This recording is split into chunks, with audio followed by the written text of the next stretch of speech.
welcome back to another episode of Creation is Cool. Today we are heading out to sea in our brand new submarine. As we start sailing away from the shore, we can see all of the birds that are up in the sky, all the animals that are on the land, even those puffins that are both on the land and in the sea. They all seem to be doing really well and getting all of the nutrients and food that they need to grow mighty and strong.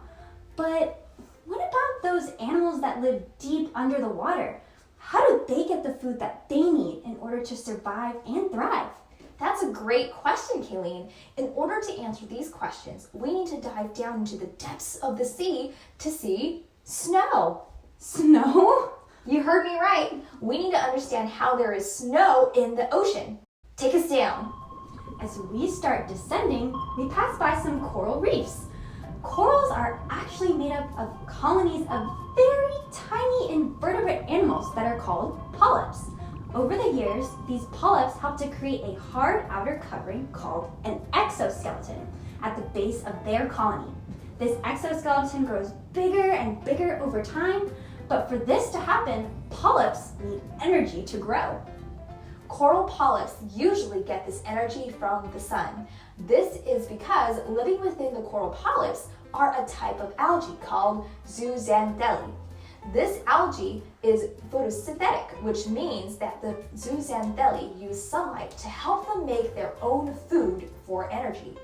Thus, with the help of sunlight shining through the water, the zooxanthellae provide the coral polyps with energy for growth. And they also give the coral reefs their bright colors.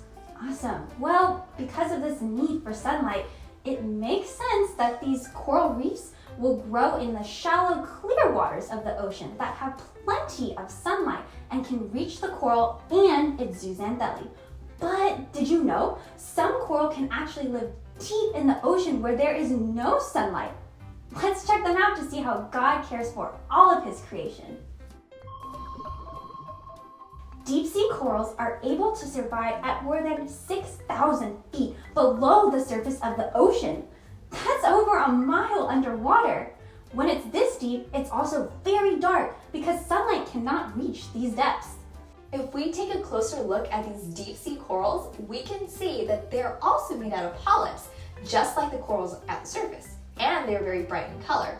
But unlike the coral at the surface waters, these corals don't rely on zooxanthellae or photosynthesis for energy because there is no longer any sunlight. So how do they survive? Wow, it's snowing! But these are not the snowflakes that we're used to seeing. This is called marine snow. Marine snow is made up of organic matter particles that float downward. They come up from the top of the ocean and contain microorganisms and plankton that serve as the nutrient sources for these deep sea corals. But not only is there a source of nutrients for the coral, but the coral also have the means to collect the marine snow. Look at the many tentacles that the coral use to catch the snow. That way, they have enough nutrients and energy to grow large and colorful and beautiful. So, even in the darkest depths of the sea, even where it seems so impossible for life, and especially for coral to be found, we can see that our God provides for his creation. He gives them a source of energy for life and growth, and also the means by which to collect that energy source.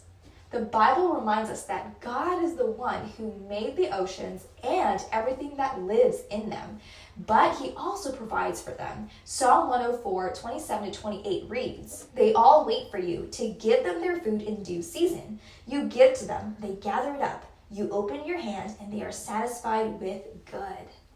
The deep sea coral and marine snow are really great reminders for us that God knows his creation and he gives them exactly what they need to survive and thrive. He has created them and he is also the one that will sustain them. As we head back to the surface and back on land, let's be reminded that God provides for the needs of life here on earth, including us. Our Creator is worthy of our full trust and worthy of our praise. How amazing is our Creator God?